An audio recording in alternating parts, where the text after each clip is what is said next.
Okay, so welcome to the next video. In this one we're going to talk about, well, the flipped classroom. We're going to talk about accessibility, perhaps learners with different needs. So we're going to cover where you can find resources, some adaptations of resources for learners with different needs, and how to avoid copyright. I'll also show you that you needn't reinvent the wheel when moving online. Your existing resources might need a slight adjustment, but you can reuse what you already have. Now, the internet, it contains an abundance of images, textbooks, videos, learning objects, and so much more, which teachers could take and use in their classroom. However, it does create opportunities and challenges for online teachers. Not all of these resources can readily be reused due to restrictions of copyright or intellectual property. So, open educational resources, OER, are learning materials that are freely available in the public domain and are specifically licensed for reuse without cost. Now, the William and Flora Hewlett Foundation have supported many OER initiatives. The definition of OER is: open educational resources are teaching, learning and research materials in any medium, digital or otherwise, that reside in the public domain or have been released under an open license that permits no cost access, use, adaptation and redistribution by others with no or limited restrictions. And this was from the William and Flora Hewlett Foundation in 2018. So these resources are freely available on the internet. They can easily be adapted to meet the needs of your course or lesson objectives. Often they can provide inspiration for you if you need further resources to add to your resource bank. So they're good. Now we come on to the Creative Commons. Now Creative Commons, something you see on YouTube, it's got 6 different bands. And these bands, well, they relate to whether you can adapt resources you find, edit them, use them commercially, download, share, credit and license them. Sometimes it can be quite restrictive regarding what you can legally do with these resources that you find on the internet. So it's worth bearing this in mind. Also, there's the issue of copyright. Normally within an educational setting, I provide full credit to any resource author that I use, or a simple webography with links which the learners can follow to find the original source of the information I've presented. A webography is similar to a bibliography that you would provide in written work. Now, selecting these resources, so further to some of the issues I've already outlined, you may need to fact check all of the resources that you use. Remember, just because it's on the internet doesn't mean it's correct. And then we've got the issue of accessibility to contend with. It's important to ensure that your learning materials are suitable for as wide a range of learners as possible, whether they're materials you create yourself or resources that you find online and reuse. Accessibility, usability, inclusion and universal design are commonly used terms for ensuring that your learning materials can be used by a wide range of potential learners, including those with disabilities who may be using assistive technologies. So when you upload existing resources that you have, you probably need to be careful. If you created your resources using Microsoft Office, for example, well, they're not 100% compatible with the Google Classroom. So, for example, with a PowerPoint, you'll need to open the PowerPoint presentation in Google Slides and convert them to the slides format. The same goes for Word. You need to convert Word to Docs and so on. To do this, you save a copy and Google will do the conversion for you. Now, the reason for doing this is that you have any embedded links or media, the links will be dead if not converted. They'll be inaccessible. And if you have a lot of images, you may need to check the layout of these images after conversion, because it might not always put them where you want them to be within the slide of the document. You could also save your material as PDF files. These can be scaled, so made larger. Learners using phones for online learning, for example, or hearing impaired or visually impaired learners can magnify the content. so you're sure they can read it. You may also want to use recorded narrations and upload the MP3 files or embed them as a rich audio file, enriched audio file. This helps visually impaired learners, and it gives them access to the material in comfort. Try not to make slides too busy, keep some free space. Also, if you're presenting, remember you're presenting skills training and don't simply read out what's on the slide. This is really boring for learners, and as they could have just downloaded it and read it for themselves. So use your presentation as a base, expand on it, discuss it, or use the flipped classroom methodology that we're coming on to next. A good technique is to make one slide format master and use that for all your presentations. So have a template and use the same template for everything. If it works once, it'll work again. Now, learners' needs could also be time bound. You know, if you're teaching adults, then they may be working shifts. So asynchronous delivery is great here. However, they'll need to have time to access you live. Also, in teaching children or teens, you can use both methods, synchronous and asynchronous, live and recorded. An allotted time, normally during the school day, would provide access to you. I've already spoken about learners from disadvantaged homes, for example, and learners with physical or mental issues. You need to adapt your delivery from home so the needs of these learners are met. Time management is the key strategy here. So possible adaptations to your resources, which I've also mentioned, play a key part in this. Obviously, if something is not working out for a specific learner, then do like you would do in a classroom. You can discuss the issues directly with them. That way you can work out a solution and move forward. And just a word on communication with learners here. I'd never give out personal contact details such as my private phone number. I use, my work phone number. I never join in social media groups with learners. If I use WhatsApp, for example, it's my professional phone, not my personal phone. Because I can switch that phone off at the end of the working day. And it always keeps any interaction strictly professional. So be careful when using internet resources. They may not be correct, they may be inappropriate. Also take copyright into account. Remember accessibility for learners who are physically or technologically disadvantaged. So let's move on to the flipped classroom. So the flipped classroom. Well, it's a methodology or strategy used to make learning which focuses on an active learning. It focuses on active learning and student engagement. I've seen this used in face-to-face contexts. Indeed, I've used it myself for a number of years. It's a blended learning model that can be easily adapted to online use. It's especially relevant if you're using a combination of synchronous and asynchronous classes, so live and recorded. That's to say, some live and online classes can be used for remote learning in a combination with the flipped classroom. So it fits really well into Bloom's taxonomy of learning, and I'm sure you've studied this during your training. So to recap, basically the Bloom pyramid is used. First comes the remembering and understanding part. Activities related to this part of the taxonomy are conducted before the live class. Applying and analysing are activities which are done during class, and finally evaluating and creating perhaps done after class.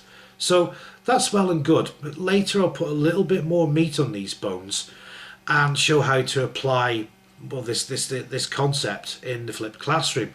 And if you remember the SAMR model that we discussed in the previous video, well, it's a similar concept. So within the flipped classroom model, there's a structure called the 4 pillars of flip. Now, the first of these pillars is the flexible environment. So educators can create flexible spaces in which students choose when and where they learn. Furthermore, educators who flip their classes are flexible in their expectation of student timelines for learning and in their assessments of student learning. Okay, the second pillar is to create a learning culture. So the flipped learning module deliberately shifts instruction to a learner-centered approach where class time is dedicated to exploring topics in greater depth and creating rich learning opportunities. Students are actively involved in knowledge construction as they participate in and evaluate their learning in a manner that's personally meaningful. Third pillar, intentional content. Educators continually think about how they can use the flipped learning model to help students develop conceptual understanding and procedural fluency. Educators use intentional content to maximize class time in order to adopt the method of student-centered active learning strategies. And the fourth pillar is professional educator. So professional educators continually observe their students, providing them with feedback relevant in the moment and assessing their work.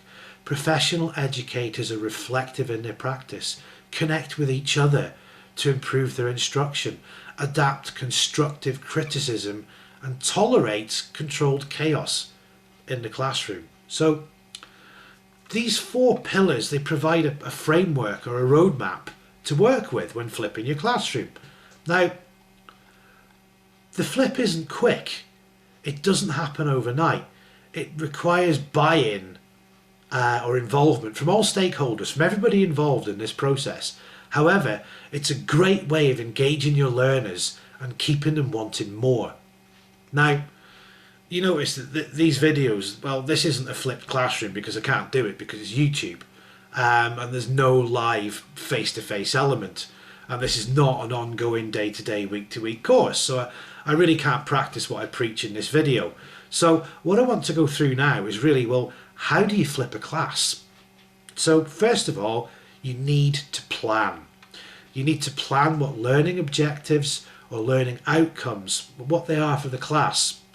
You'll need a lesson plan. Second, get your materials. You might be giving your learners something to read, a video to watch, or a recording to listen to. Third, share. You need to share all your materials with your learners. Give them clear instruction. Use Bloom so they know what they have to do prior to the class with the materials you've given them. Now, number 4, group. This is a face-to-face class, whether it's online or in the physical classroom. Put your students into smaller groups. This way they can explore the ideas presented in the material you gave them before the class. And when working remotely, you can foster collaboration by having the groups use, Google Docs, Google Slides, Jamboard, Microsoft Teams in real time during the class. Verbal, spoken communication is difficult to use here, but you can show learners how to annotate or make notes on a collaborative document, for example, and they can communicate in this way.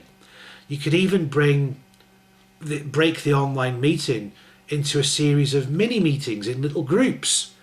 You head each virtual meeting, you can access each group, but the students are there and they can talk among themselves in smaller groups regarding the material you've presented. Now they can interact in a spoken way, they can work in a small group, and then they can feed back to the larger class group as a whole at the end of the task.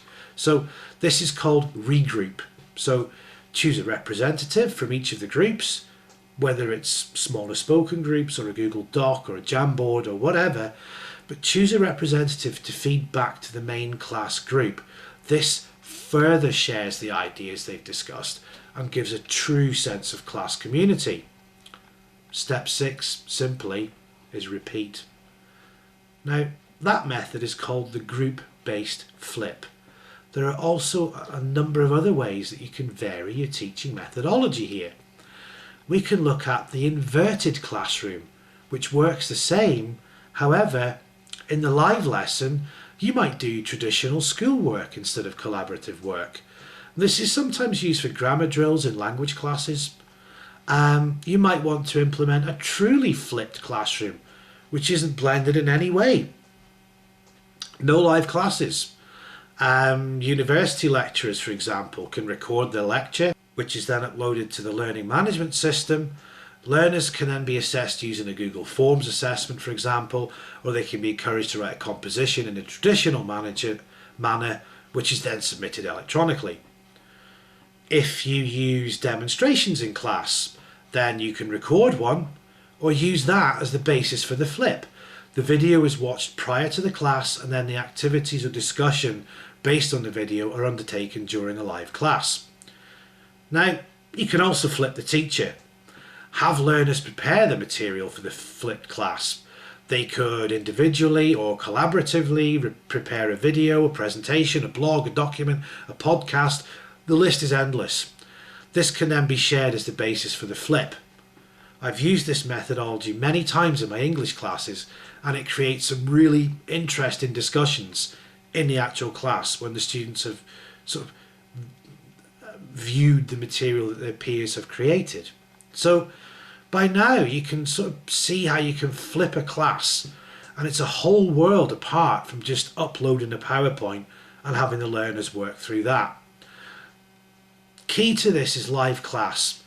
Yeah, I really believe that if we're going to move to a more virtual teaching methodology, then live classes are still fundamental. Remember, you can always record your live class. That way any learners who missed out can still benefit from the discussion, albeit slightly vicariously.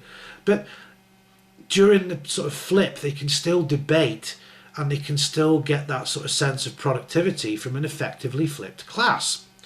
And if you're not going to use live classes, then a virtual learning environment or a Google Classroom can still provide that bond between educator and learner, and learners and other learners. Just remember to keep checking in and providing regular clarification and feedback. So some of the benefits of flipping. It speaks the language of today's students. Yeah, they're always using their phones or their computers, and they can use this technology in the flipped classroom environment. It helps keep the students busy. It gives them something to do before and after the class. It helps struggling students. If they're finding a concept difficult to understand, they can read the material that you uploaded prior to the class again and again, or they can watch the video again and again, and then they come to the class and any questions they may still have can be clarified in the classroom environment. This naturally helps students of all abilities to excel.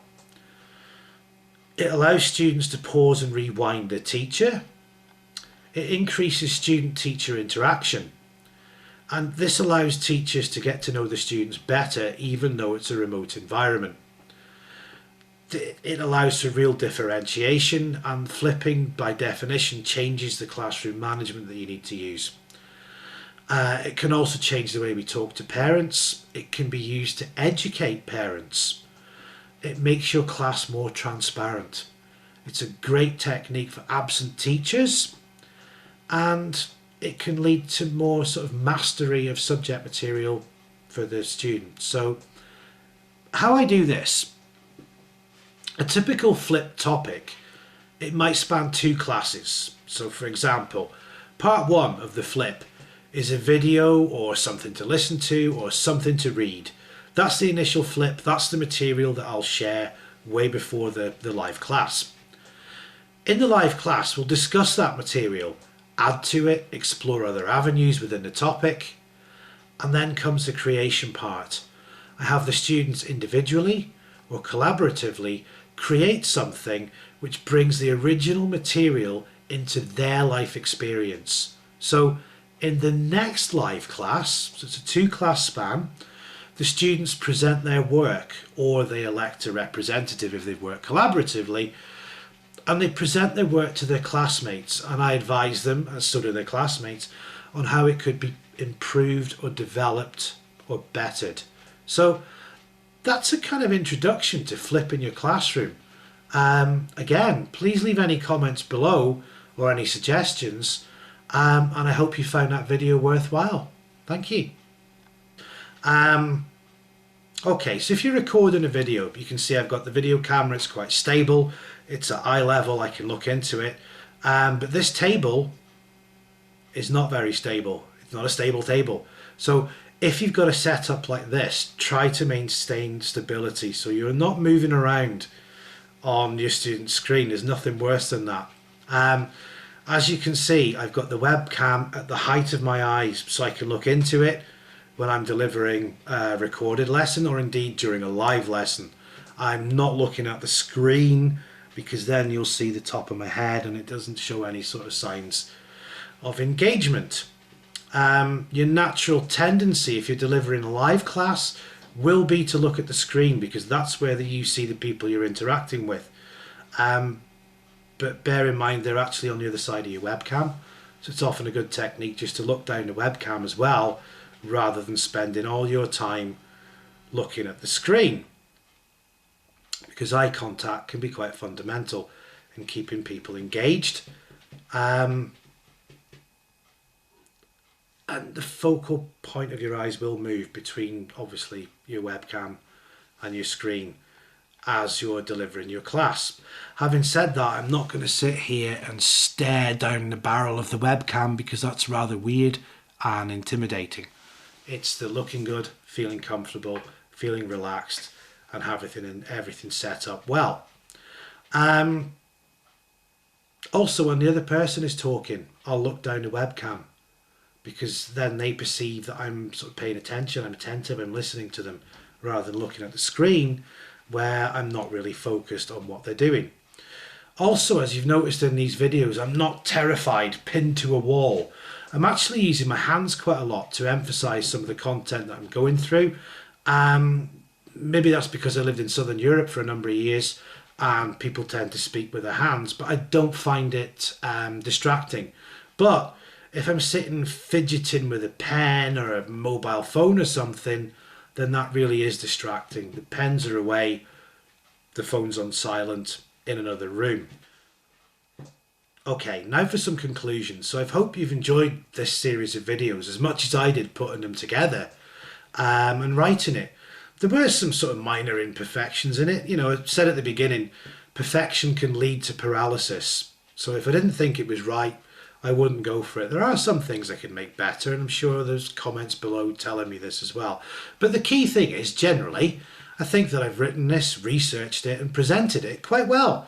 As I said, I'm not a newscaster. I'm working from home as a teacher.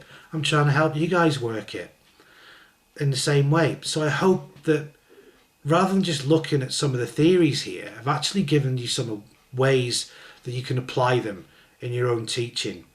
That's the general idea of this series of videos. So the idea is to make the move from classroom-based delivery to online as easy as possible for educators, but also whilst maintaining a high standard of engagement and a high standard of learning for your learners, because they come first.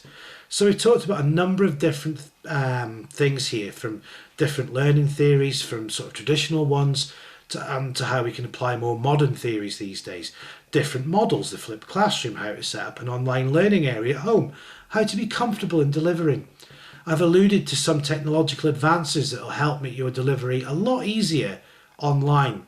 You know, learning environments, learning management systems, Google Classrooms, using things like Microsoft Teams, G Suite, in the classroom, docs, slides, forms, calendars, even Gmail we can use.